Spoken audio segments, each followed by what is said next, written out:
of resilience. I'm sorry I could not be here in person with you today. I'm visiting Los Angeles area where many of the university's friends, as you know, and supporters have been affected by the recent wildfires. When I first learned about the event you are all attending today, I was thrilled to see the initial progress that the faculty leaders of the new center, Professors Daniela, Kaufer, and Shafi Goldwasser, have been able to achieve during the center's first year. The center was established to facilitate work at one of the most exciting intersections between two rapidly evolving fields, neuroscience on the one hand and AI computer science on the other. This is a very promising arena for innovation and making important progress that one day will impact patient lives. Berkeley is beautifully equipped to do this kind of work since we have faculty who excel in so many related areas, yet it takes special entrepreneurial spirit that I see embodied in Daniela and Shafi, who are questioning the status quo and pursuing a new line of reasoning in this arena.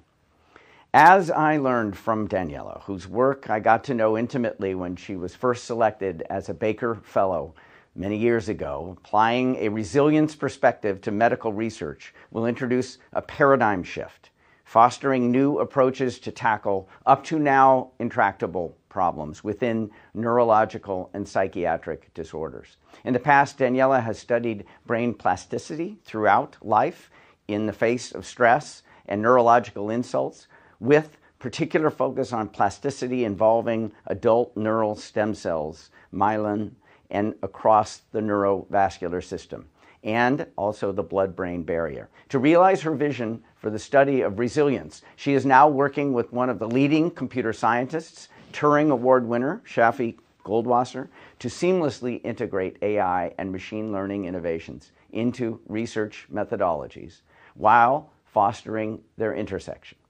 Shafi, who until recently served as the director of our Simons Institute for the Theory of Computing, has already established a new research pod at the Simons Institute that focuses on resilience. Thank you both for your partnership in pursuing this new field of inquiry. I'd also like to thank Udi Isikoff at the Helen Wills Neuroscience Institute for setting aside office and interaction space for the researchers affiliated with the new center, as well as Vice Chancellor for Research, Kathy Yellick, for paving the way for the two faculty directors so they can focus their energies on pursuing this most promising science and training a new generation of researchers who promise to make critical advances in this field. Thank you, some of our most important supporters and friends, for helping us excel in new areas of science for the betterment of society. Fiat Lux.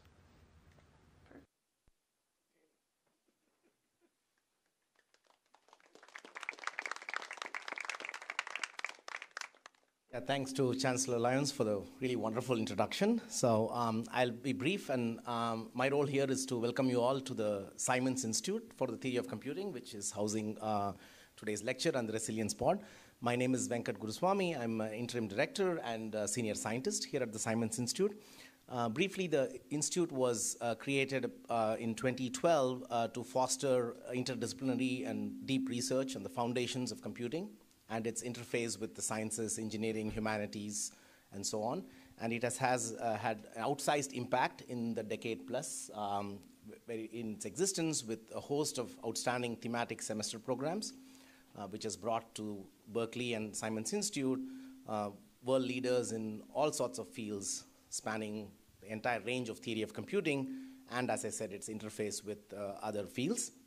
And in addition to these ever-changing cast of characters who come for these thematic semester programs, the Institute also a few years ago started this concept of research pods, where we identified that there are certain topics which are so important that we need to have a continuing thread in the research which happens between semesters. And so these are hosted by faculty leaders along with postdocs, and they also have various events like semester programs, summer clusters, workshops, public lectures, and so on. And today we are here for a public lecture to kick off some of the events in this resilience pod, which Chancellor Lyons so beautifully introduced.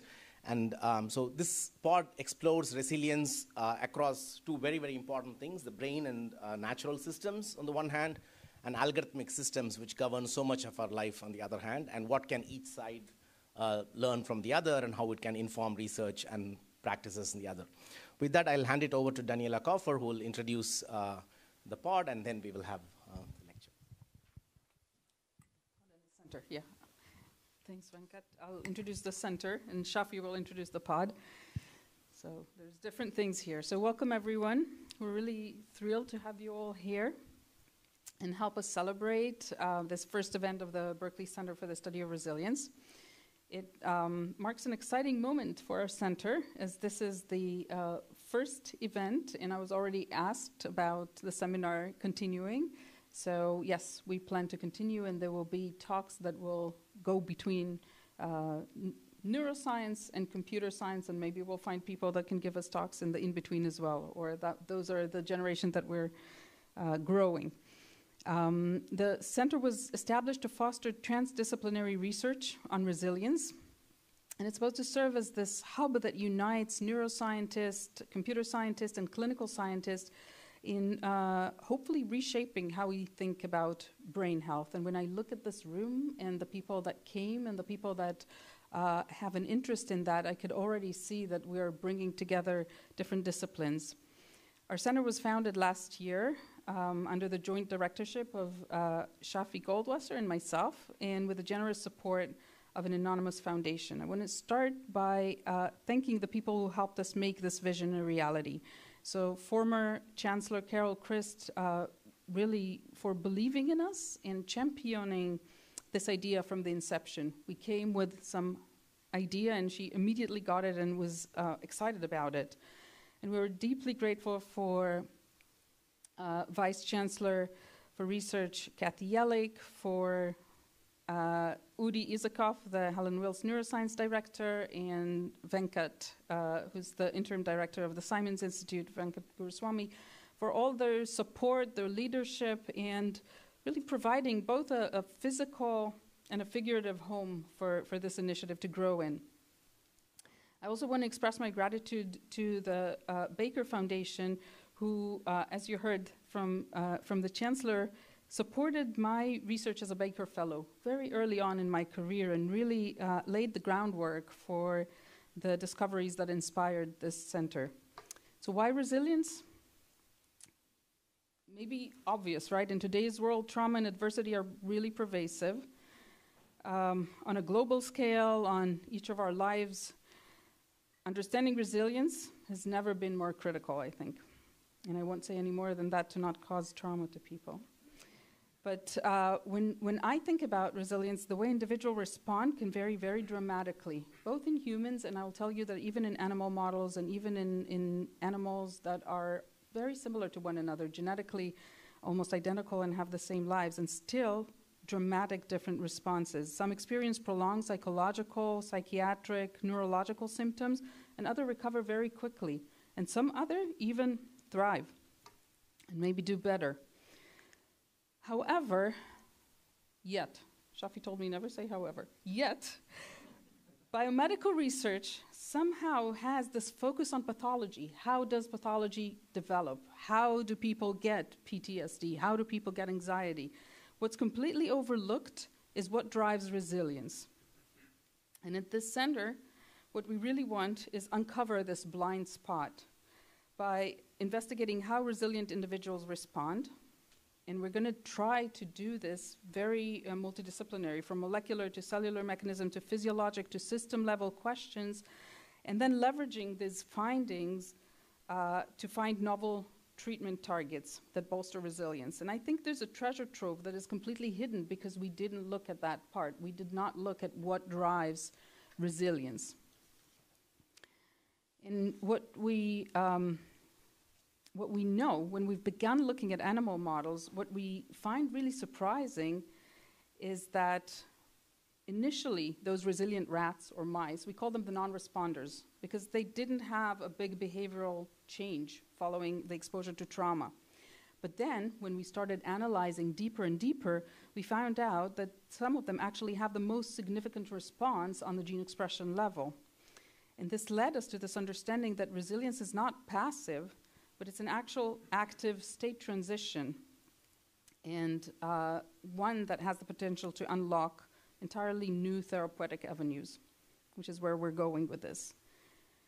So, big task, but now the complexity of the brain really demands more computationally extensive strategy, definitely more computation than I had in my backpack, and required looking beyond individual cells or circuits and generate multimodal data, integrate that across an entire system, use algorithms, data science, machine learning, biostatistical methods, capable of deciphering this brain's very complex dynamic processes. So that's what we're trying to do here, is merge together innovative techniques with foundational biological research to uncover transformative data, we hope. With the establishment of the center, we've recruited an exceptional group of fellows. Ta-da, I give you the fellows. Some of them are neuroscientists, some of them are computer scientists, and they're all here.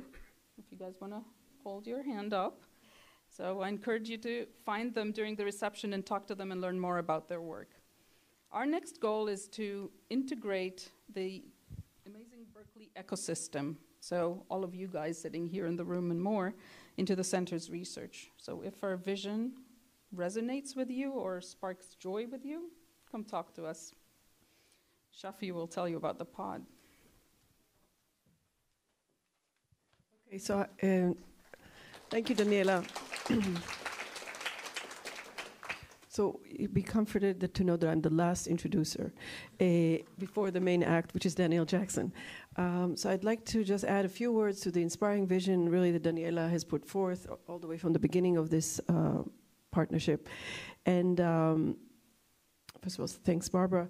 And second of all, basically, what are we hoping to do here in the computer science side of things? We hope to develop computational tools that will enhance the biological discoveries. That's the first order of business. And reciprocally, maybe translate lessons from the biological discoveries in building resilient engineered systems.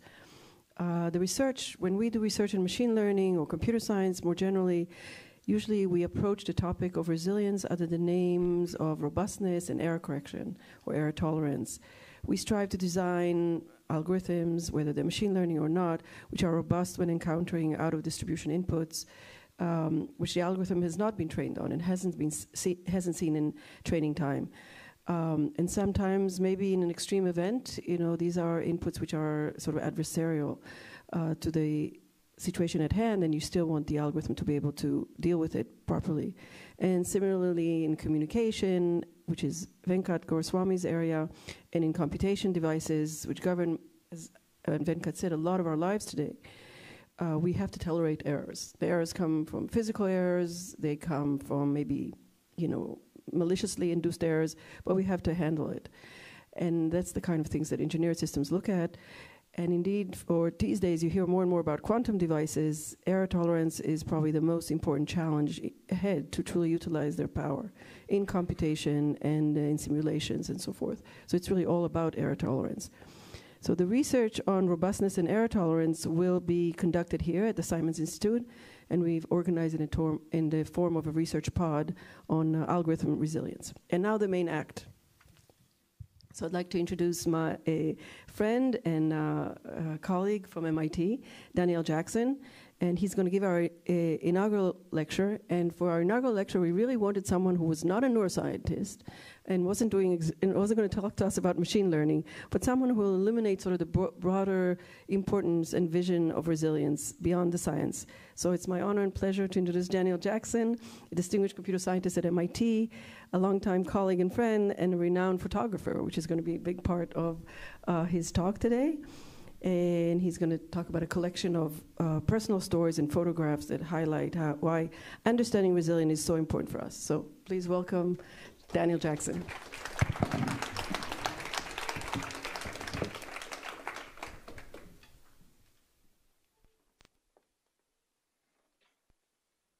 Thank you so much.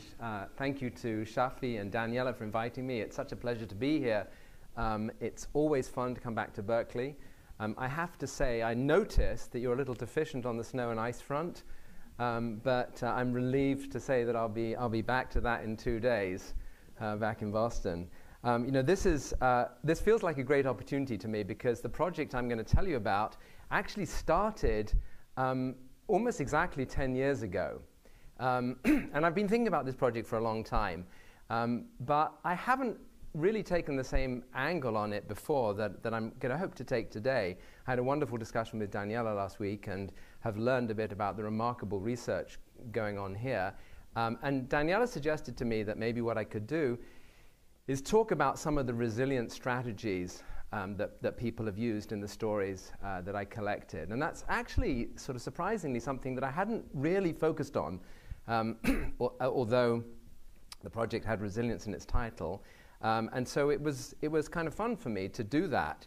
And so that's what I'm going to do. I don't know if these examples of resilience will be provocative for you. I don't know whether the analogies to the work that you're going to do will hold. But I think even if they don't, I think they say something interesting about the lives we lead and the pressures that we face, particularly in universities.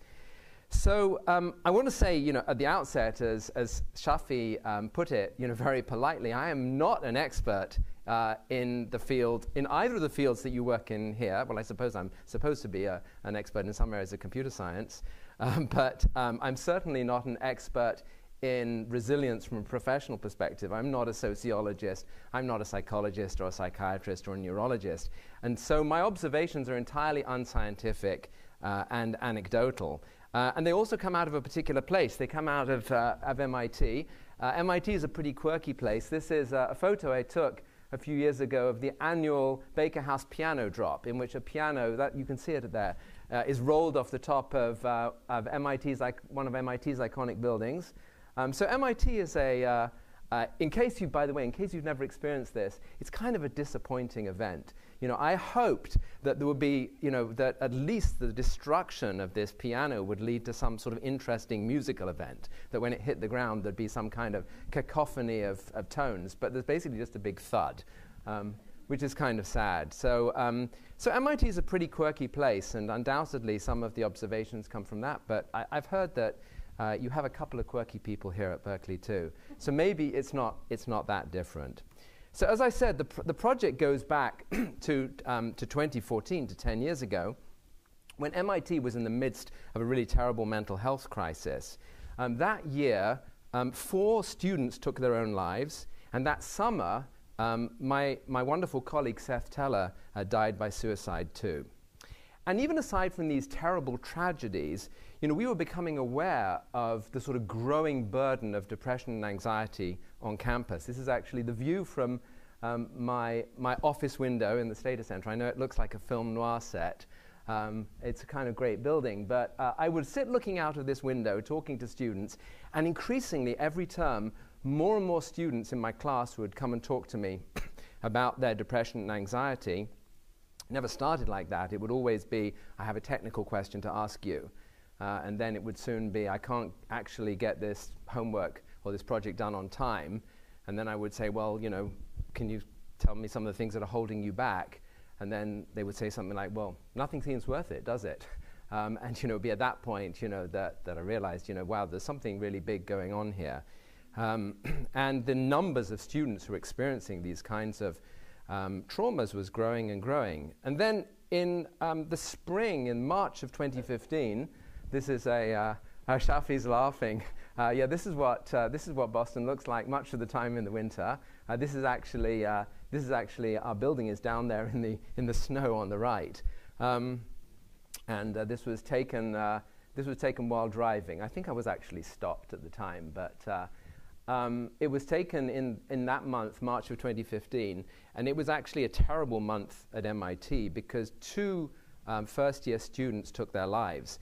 And the shock of their death really reverberated throughout the entire community. The school newspaper published articles about it, and interestingly, a series of editorials written by students and faculty about their own experiences with depression, which was, I think, a really remarkable thing. I'll come back to that in a minute. So I'd been thinking a lot about photography. It's essentially what I do when I'm not thinking about computer science. And every summer, I've been going off to a wonderful photography workshop in Maine and spend a week there with a different photographer every summer. And that summer, I was up in Maine, and I was thinking, is there any kind of photography project that I could do that might be of some value, in the face of all these traumas that we're experiencing on campus? And I had this crazy idea, and I thought, well, what if I produced a gallery of pictures, of portraits of people, students, faculty, staff at MIT who had experienced depression or anxiety or were still experiencing mental health challenges. And my idea was that, that this might help destigmatize these conditions by saying essentially these aren't people who have something to hide. These are people who are essentially on the front lines of a modern battle that we're all fighting, and they are the heroes of this battle, and that we should hold them up as role models. And so I went to the people who wrote those articles in the newspaper, and I said to them, do you think this is a completely crazy idea? And if not, might you be willing to be photographed? And the first person I spoke to was Karen Howe, an undergraduate, and she said, no, actually, I think it's a great idea. In fact, they all said that, which was very surprising. And I'd love to be photographed. So at that time, I thought, I'll ask them to pick their favorite place on campus. That turned out to be really difficult, particularly when the favorite place was the library and you have to be really quiet and, and so on. And so I moved to taking photos in my office. This is a photo I took of Karen. And I began to take a series of photos of people. I actually committed to the school newspaper that I would publish one of these photos every week for the term, because I had some inkling that there were a lot of people who'd had these experiences and might be willing to be photographed. Sadly, that turned out to be true. And there were more than enough people to come every week. And typically what I would do is I would take the photo, sit down and talk to them. Initially, to be honest, and looking back on this, I can hardly believe I was so stupid. I had this idea I was going to talk to them for a few minutes, and then I was going to write some caption that would encapsulate their life experience and attach it to the portrait. And this was, of course, absurd. And what happened was I would sit down with them, and we'd end up talking for 2 hours. And they had a lot to say. And so what I ended up doing was publishing these pieces that had basically a photograph and then basically a verbatim transcript of what they told me. And then I put, with the help of a bunch of undergraduate volunteers, we put these little posters all around campus saying, a story that you should read, and then the crucial line at the bottom, tell your story. And then lots of people started coming to me. And by the end of that term, there were 18 people who told their stories. And I realized at that point this project had become bigger and more interesting than I thought it was going to be, and that I should make a book out of it. And so I basically started thinking about turning it into a book, also collecting a few more stories. One thing in particular that I was very keen on was it turned out that when Sean Collier, who was the MIT police officer who was murdered at point-blank range by the Marathon bombers, and when he was killed, he was actually picked up by a volunteer MIT student ambulance crew. And I wanted to interview them and include them in the story, and indeed, they became part of the book too. So the book was published by MIT Press, and with amazing support from the whole institute. In particular, MIT had started an organization called Mind, Hand, Heart, which was in response to all the traumas of these suicides, was an attempt to basically fund a lot of community building activities at MIT.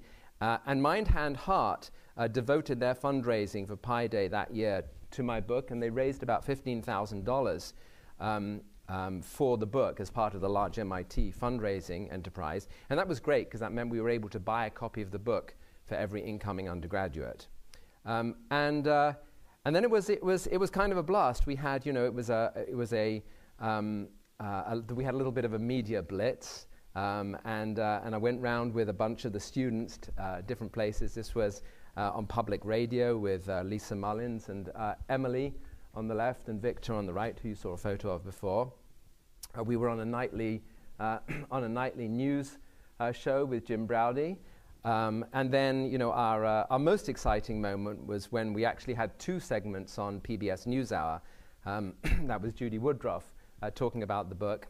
And they actually sent a team to campus and actually interviewed the students in the room that I normally lecture in. So what I want to do to give you sort of a sense of these students, they're mostly students and some faculty and some staff and what they had to say, is to show you a little video. This video basically is excerpts from the book, and the video starts with some audio of the students talking. And I have to explain, there are some interviews that I did with the students afterwards, sort of a promotion of the book. But it wasn't until I was telling these stories that I realized that it might be really interesting for people to hear some of the audio of how the students actually talked to me when I met them the first time. And I never intended to use the audio for that reason. I basically recorded the sessions just so that I could transcribe their words and then, with their approval, turn them into the written stories. But they were actually, with the kind of openness that I think was one of the most extraordinary things throughout this project, they were very willing to have excerpts from the audio made public. And so you'll hear some of the students talking about some of the terrible experiences that they endured, just very briefly at the beginning.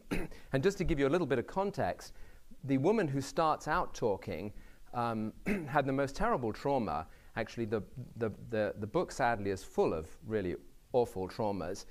She lived in Puerto Rico with her mother, had a very happy life. She had nobody else in her family. Her grandparents had died. She had no siblings. Her father had moved on. But she had a good life with her mother, who was young and vibrant, and they spent their life together. And she then managed to get into MIT, and this was all her dreams had come true. And then, the same week that she got into MIT, her mother dropped dead of a heart attack. And she was left with nothing.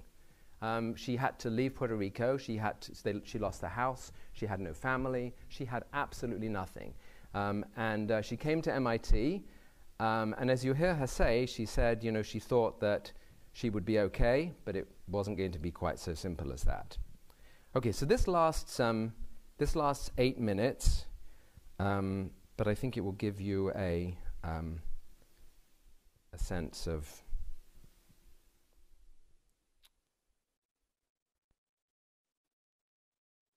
I committed a week before. I said yes to MIT, and then she has this heart attack in front of me. So I went through with my plans, this is what I'm doing in the fall. I'm going to college, and people die all the time. Everyone has to deal with their parents' death if they have parents. So this is something I can deal with. And I think that was a mistake. Especially because when someone dies, you don't know necessarily until they're dead. You just take for granted everything that they had been holding up. So over those next 2 days, I was feeling absolutely terrible. I had pieces to do. I was already getting really down, and I really wanted to commit suicide. And I said this to the guy I was seeing therapy with, and he's like, I'm gonna have to go talk to someone about this. And as soon as he said that, as soon as he left the room, I'm like, fuck, I'm getting transported. And sure enough, I sent a message to Danny. I'm like, Danny, I think I'm gonna get sent to McLean. He stood at the foot of my bed. He had a clipboard, a stethoscope.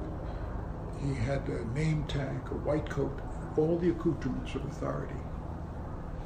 And he said, Mr. Kaiser, your operation was a success, but I'm sorry to tell you that you'll never walk again. Now, when he said that to me, what I said inside my head was, fuck you. What I said to him was, I'm sorry to hear that.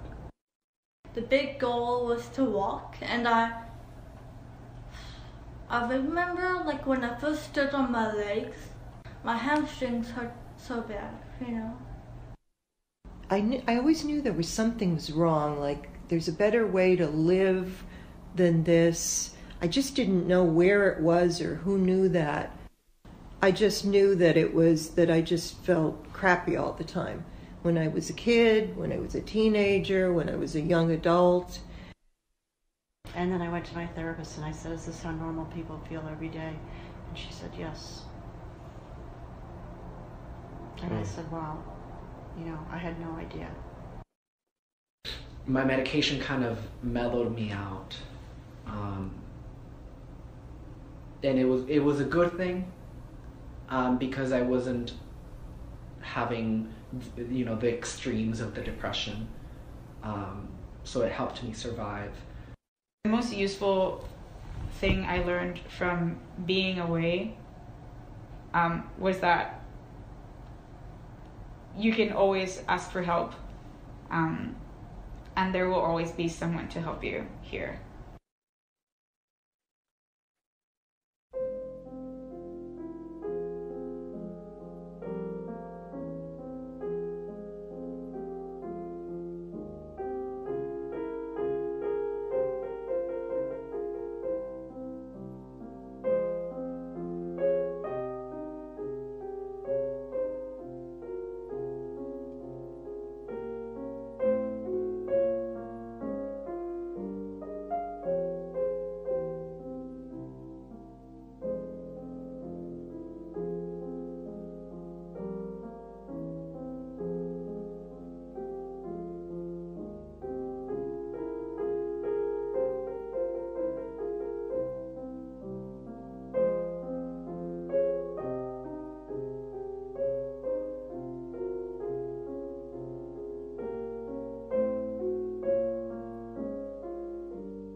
So I hope that gives you some idea. One happy ending, Haley, who commented that she met another undergraduate in McLean, the famed psychiatric hospital, who she'd never known, even though they were doing all the same classes, because neither of them went to their classes, and that they stayed in touch. They actually ended up getting married and having a child, and so it's having a very happy life. So that's been a wonderful thing. So let me see. So first of all, a little bit about where this all comes from. I think it will be no surprise. These are in the category of things you already know. But it nevertheless surprised me that almost every story in the book had the same common factors. And those factors were a genetic predisposition. Eventually, almost everybody told me they had a parent who suffered from depression or bipolar disorder. An astonishing amount of trauma, often violent parents. One fellow whose father, ironically, was a firefighter and tried to burn their house down, threatened him and his sister with a gun. Many people who had parents who spent time in prison, who were abusive and so on. Terrible illnesses, challenges with sexual identity, particularly very cruel forms of rejection. Of course, stress and competition, exacerbated on arrival at MIT, and then many of them commented on bad habits, how it would all be exacerbated by lack of sleep and overcommitment. So I don't think any of this is new, but it was interesting that these factors appeared in all of them. So how did these people actually find resilience? So I thought I would give you a few quotes on some of the things they did, and some of them I think are things you'd expect, and some of them are a little surprising. So the first interesting thing is how many of them talked about the need to take control of their own lives.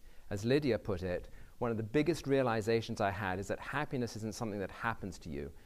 It's a choice. And she says, I made the choice to do these things, first because I deserve the happiness, second because I have things I want to do in my life, and third because my family and the people who love me deserve that. Victor, who was an extraordinarily reflective individual and talking about the terrible depressions that he put up with, talked about how he would tame his anxiety by watching videos or by meditating, but he says for his depression, he had to sort of develop what he called metacognitive strategies. And he said the first was to convince himself that it was actually worth living. Haley, who you saw, the one who was transported to McLean, talked about her self-harming.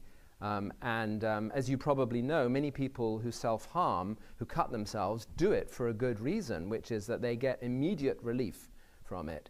Particularly because depression often produces a kind of emotional numbness. The pain of the cutting alleviates that immediately.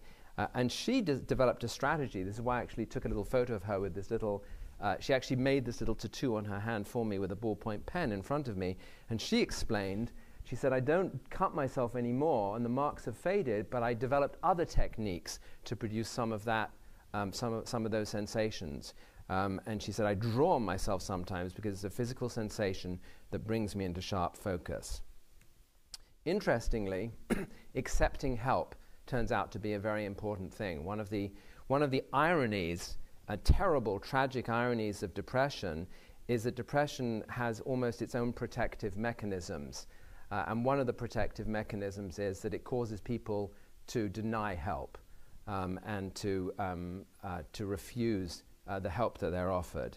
And so many of them spoke about how hard it is to fight that and to swallow up their pride and to start getting better. In almost all the stories, there's a very large social component. And the role of community, often in fact not family, because sadly in many of these cases, the family was often the source of many of the problems, although there were some really beautiful reconciliations in many of the stories. But their friends in college and in the communities they belonged to were really important. And some of them came to realize in ways that they'd never understood in their lives before how critical those social connections were. John Belcher's a distinguished physicist. He actually is the person who started a program called TEAL, which is a kind of new sort of flipped classroom, new way of learning physics in which students collaborate in a more social way and so on.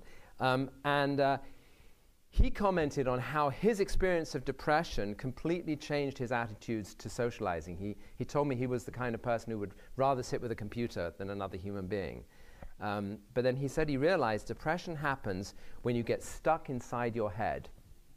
You have to get out of your head because your head is a very strange place.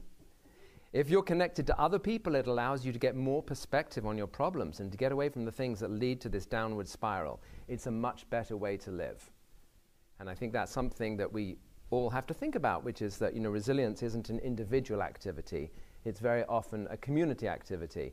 And I should say, as other people have noticed also, the downside of this is also is that as the psychologist who wrote the foreword to my book has noted, depression is in many respects an infectious disease because it imposes such enormous burdens on the friends and family of the people who are depressed. And so we should think about resilience not just of the individual but of the entire community setting. A very common strategy which seems to be very effective, and psychologists talk about this a lot, is opposite action.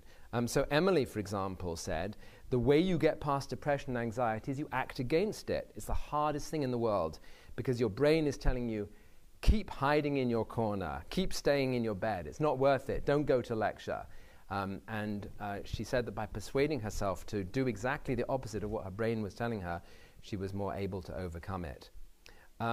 Karen described a very interesting strategy.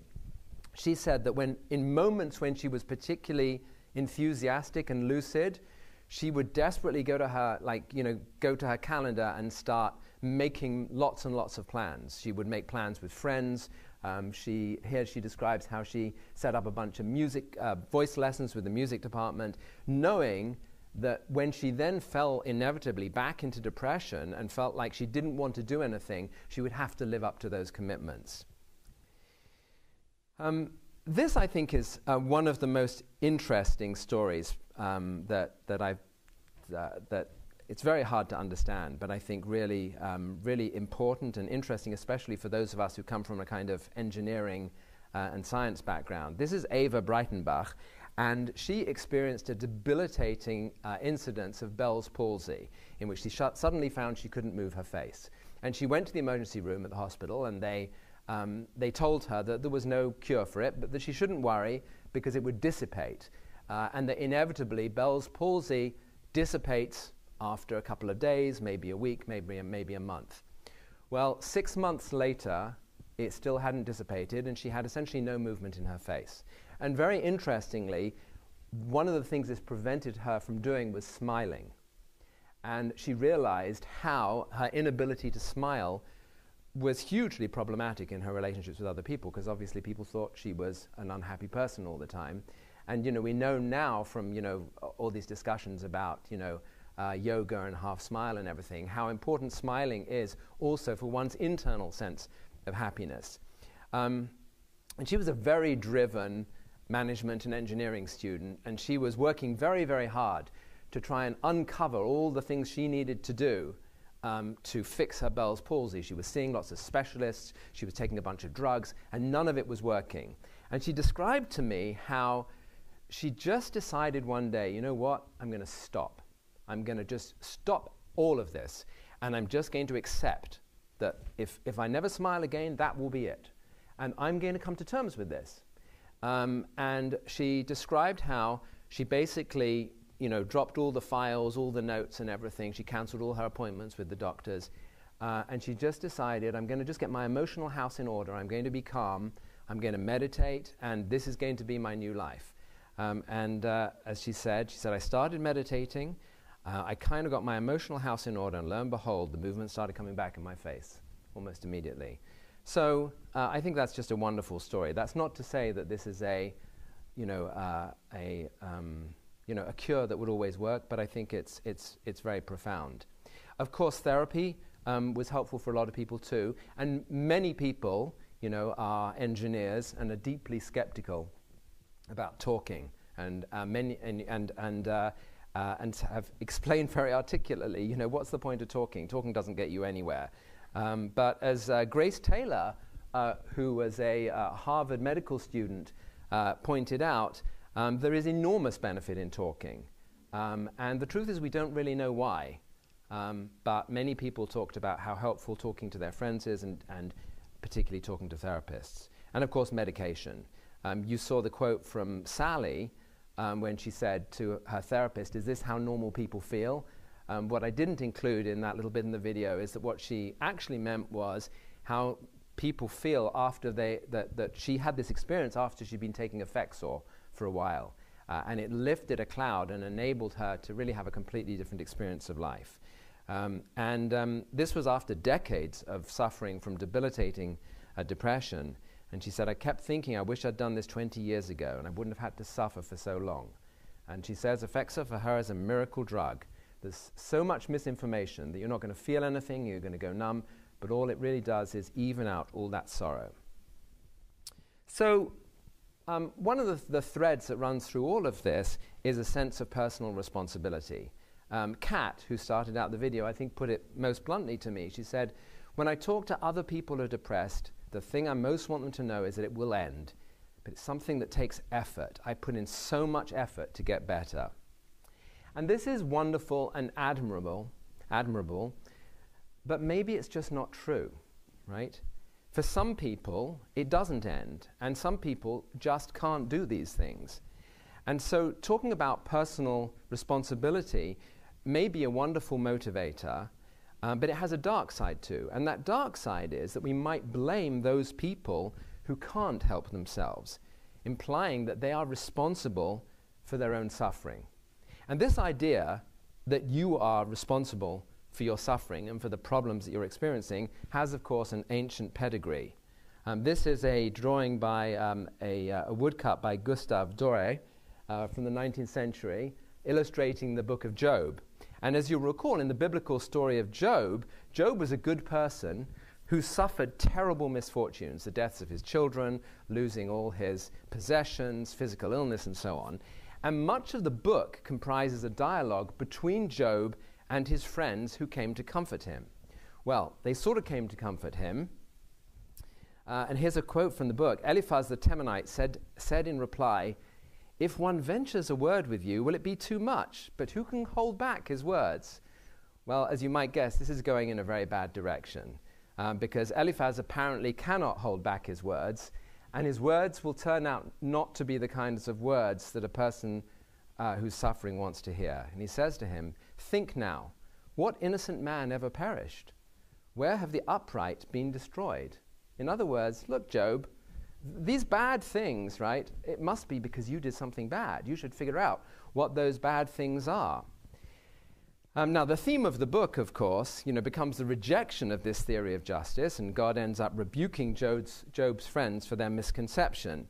And in many other places, in the Bible, here's, for example, Ecclesiastes, there are thoughts that take aim at this very transactional notion of reward and punishment. So Ecclesiastes says, the race is not won by the swift, nor the battle by the valiant, or is bread won by the wise, nor wealth by the intelligent. Who could imagine? And this insight is one that Jay Kaiser expressed beautifully. He had a terrible accident, ended up in a VA hospital, surrounded by people with just the most awful disabilities as a result of accidents in battle. And he said it changed him for his life. He says, when I see a man limping down the street, I don't say to myself, look at that poor schlub. I say, there's someone who's found out how to cope. And he said, the main reason for my success, and at this point he still wasn't walking properly, if you call this success, and I think you should, is luck. Luck, pure and simple. Now, the problem is that the theology of Job's friends has an irresistible appeal. And in secularized forms, it's actually been growing in popularity in the last few decades. Here's John Mackey, the CEO of Whole Foods, who wrote an op-ed in the Wall Street Journal in 2009. And he said, recent scientific and medical evidence shows that a diet consisting of foods that are plant-based, nutrient-dense and low-fat, which presumably you can purchase at Whole Foods, and will help prevent and often reverse most degenerative diseases that kill us and are expensive to treat. We should be able to live largely disease-free lives until we're well into our 90s and even past 100 years of age. Now, this wouldn't be so bad if it weren't for the preamble. And here's the preamble. The preamble is, this is why we don't need Obamacare, right? The last thing our country needs is massive new healthcare entitlement. Rather than increase government spending, we need to address the root cause, which is, of course, personal responsibility.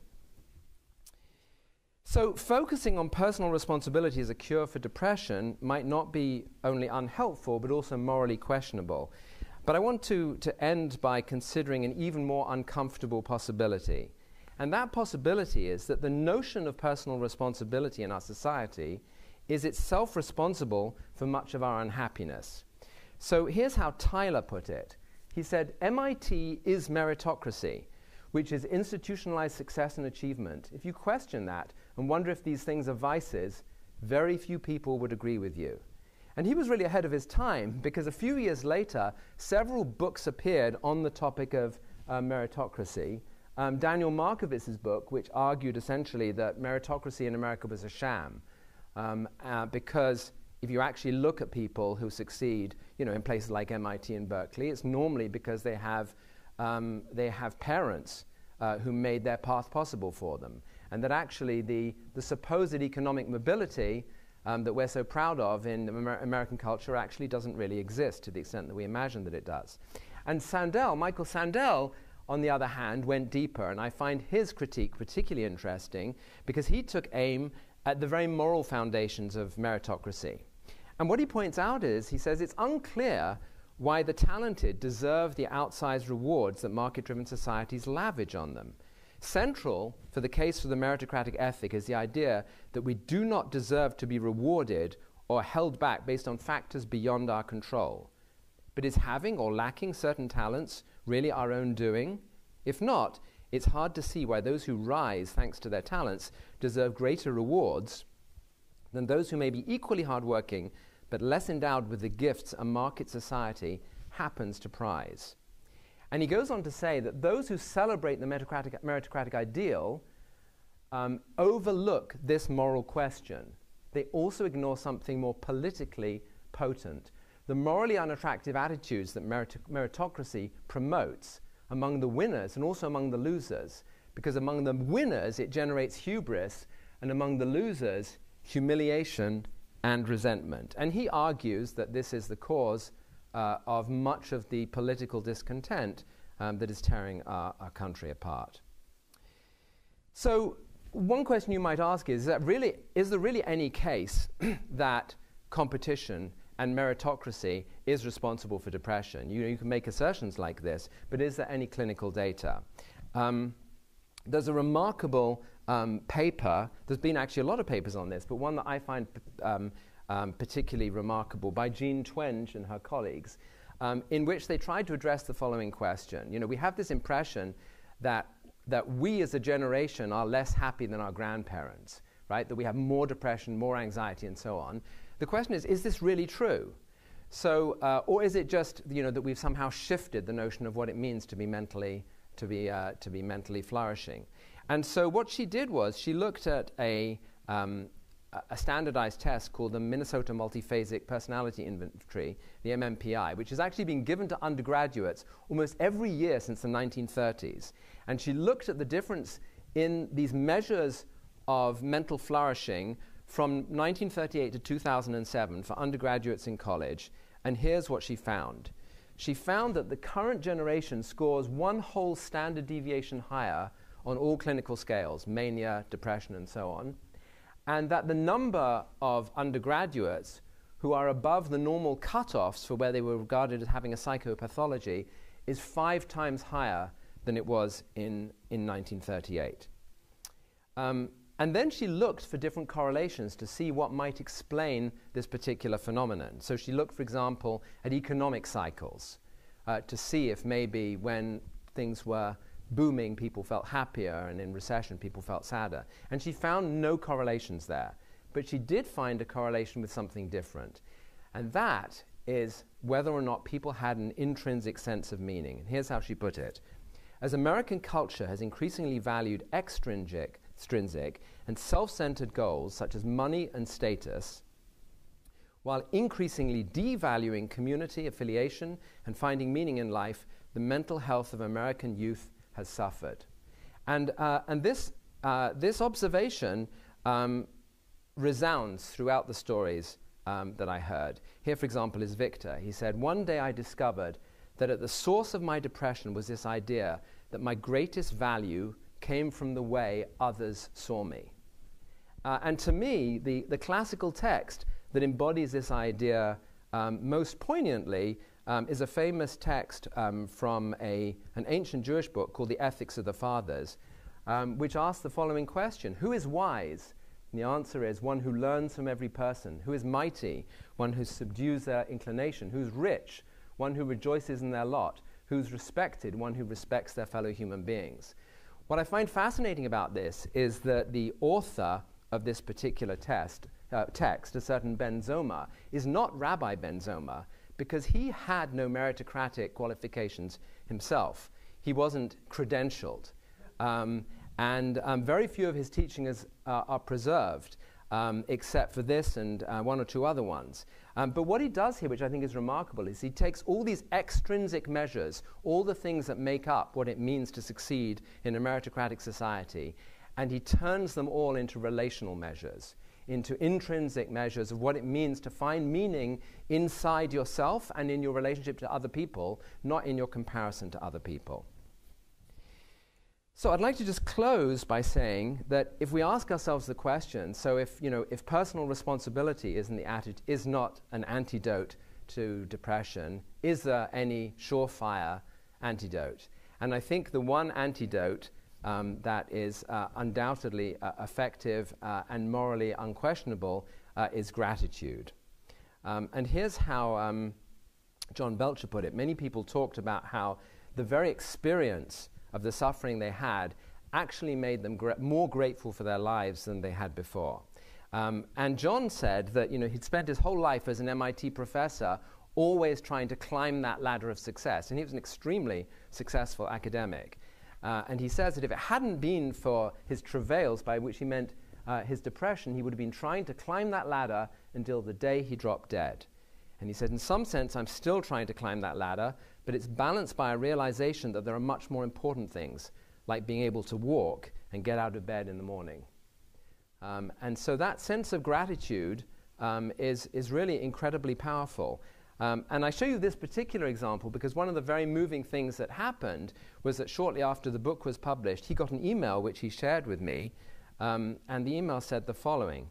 It said, "Dear Professor Belcher, I'm an undergraduate freshman. I just wanted to share that your excerpt from Portraits of Resilience is the reason why I am able to walk and get out of bed this morning when I thought I would never be able to. Thank you for sharing your experience, and thank you for bringing some light to this gloomy day." And so obviously, I was, dually heartbroken and happy to receive this message from John, because what it signifies is, how many undergraduates there must be who can't get out of bed in the morning, but that for some of them at least, this provided some consolation and encouragement. And so with that, thank you to you, and thank you for having me and for listening.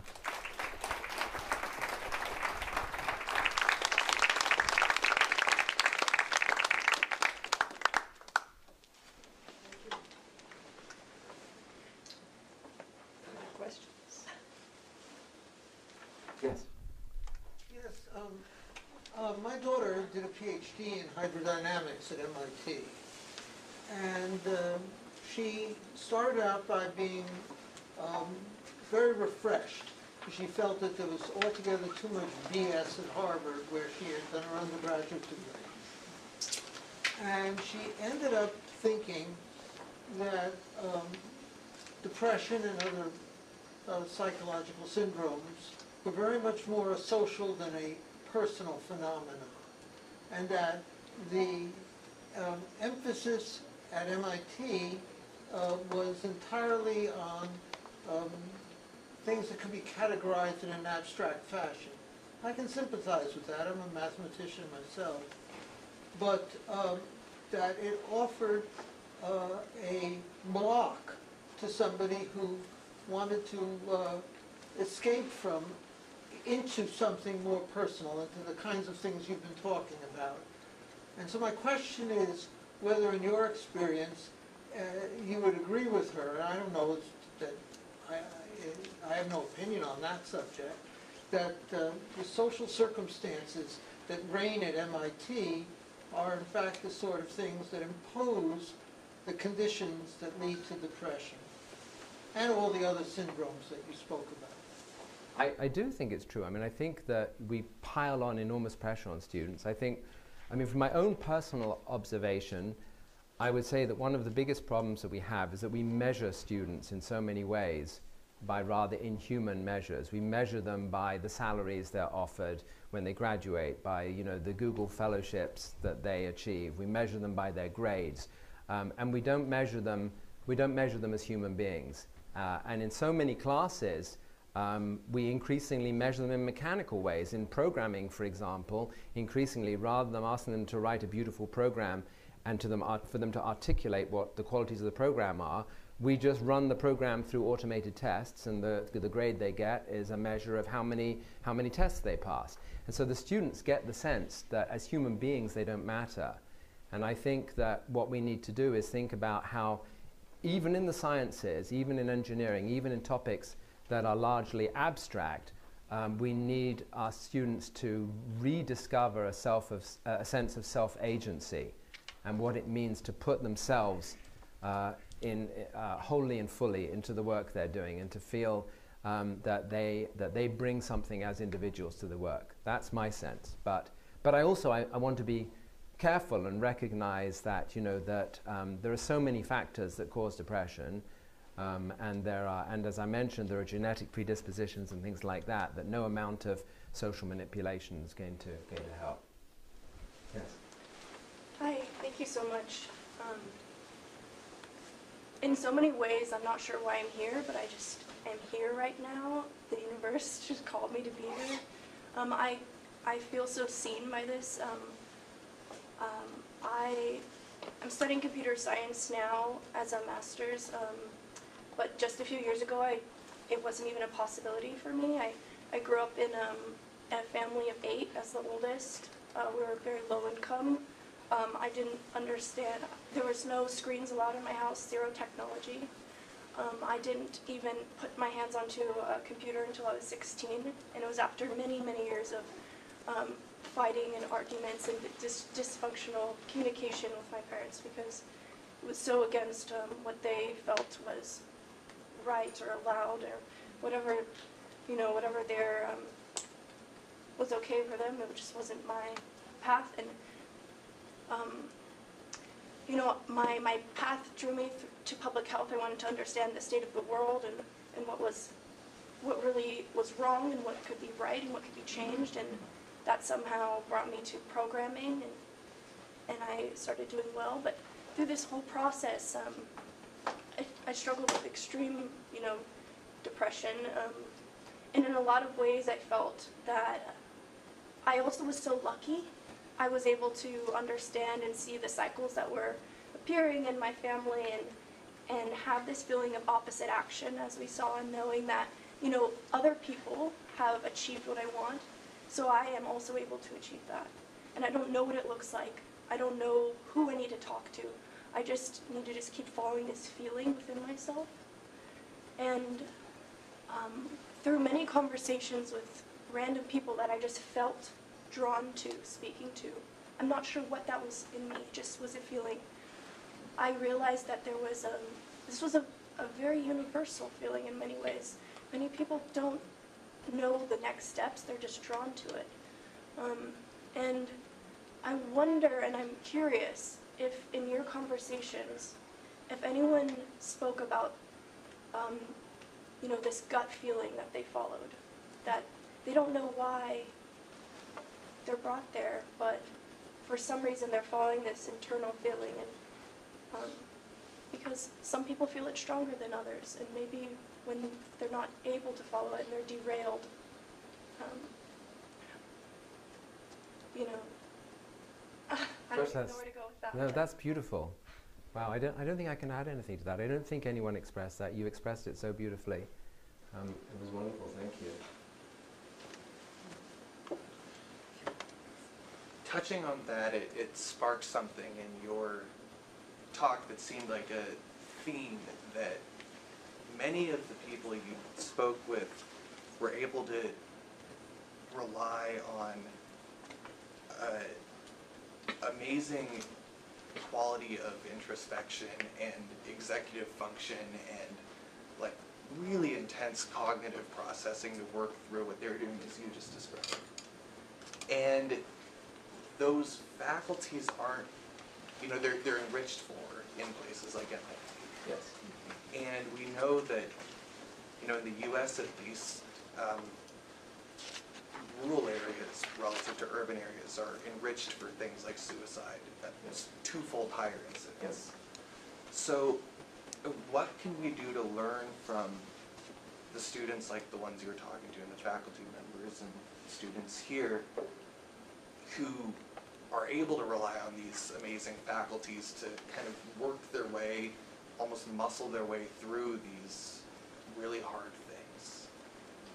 Well, I think what you say is exactly right. And in fact, you know, something that a psychiatrist pointed out to me when I published the book, which was quite humbling, was he said, you know, but if people look at your book and they're feeling really depressed, they might think, boy, my depression isn't nearly as good as the depression of the people in this book. You know, I'm a real failed depressive, you know, because I'm not nearly so articulate or thoughtful in my depression as all these people. But I think that's really seriously a worrying thing, that as you say, there are so many people who don't have the support and the mental tools and the space for this kind of introspection. And I don't know what we can do about that. What I hope is that the book and projects like this can help bring some of these messages to those people who might be able to read this. And I think that you know, I had some examples I could tell you about perhaps after of where that seems to be the case. People are able to read these stories and then find something in themselves. But I think also just a simple humility in realizing that we are very privileged and that we have, that even those of us who suffer from these terrible things, some of us are in very, very privileged situations and we're able to deal with the adversity in our lives often much more effectively because of the privilege that we have. Yes? Yeah, you mentioned a few different concepts that are really kind of self-oriented, like the concept of personal responsibility.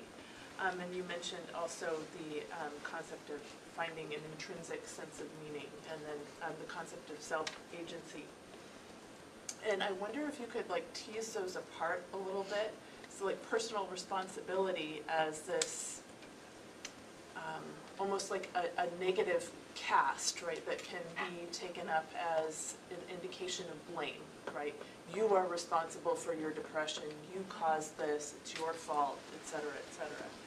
But then you also have like this self-oriented realm of finding that intrinsic meaning and not looking to the outside to determine your value, right? And so there's almost a contradiction there, depending on how you look at it, right? Of like, it's not your fault, and yet you are the source of the transformation at the same time. Does that make sense? That absolutely makes sense, and you're quite right. I mean, there is a bit of a paradox there. I think the crucial distinction is that when personal responsibility becomes toxic, it's because of the judgment that other people place on an individual, and also because of the particularly thin proxies that they use to evaluate other people and their value in the world.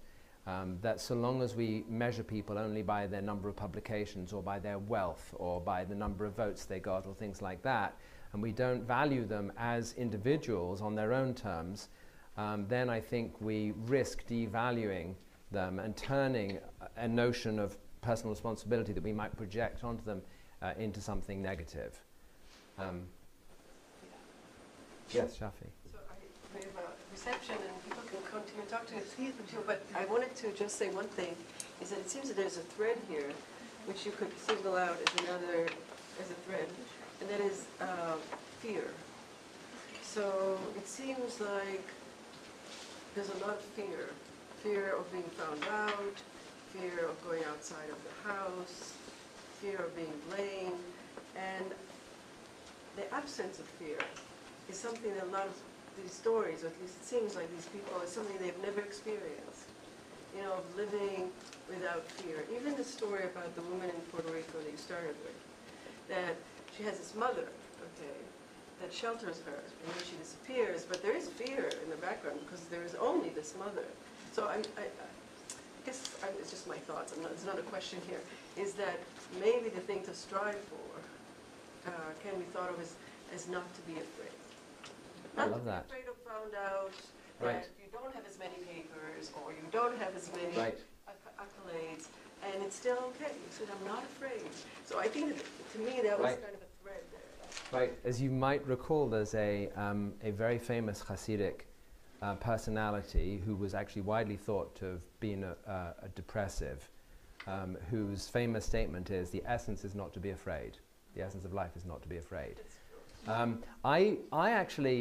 mean, just on a personal note, I've actually come to think that fear is a motivator for so many things in our lives. So I think this is an incredibly powerful observation. I've been a very bad one. So I've been asking myself for a long time, for example, why am I unable to follow that advice that everybody gives you in your career, which is say no? Why can't I say no to all those things people ask me to do? And the answer is, I've come to the conclusion, fear, right? Because why can't you say no to that invitation? Because you think if you say no now, they'll never invite you again. Why can't you say no to being on that panel or on that committee? Because then you're fearful that the president of the university won't respect you, right? And all these fears in the background actually cause you to make a whole series of unwise decisions. So I think that's a really insightful observation. If we could somehow free ourselves of that fear and live the lives that we want to live, we would be much happier people. Well, we're glad you said yes to this. It wasn't out of fear. Thank you so much. I want to say there's one more thing that I think you didn't touch about, which is kindness. And the kindness and menschness that you bring to this project is just heartwarming, and lucky your students. Thank you, you're so kind.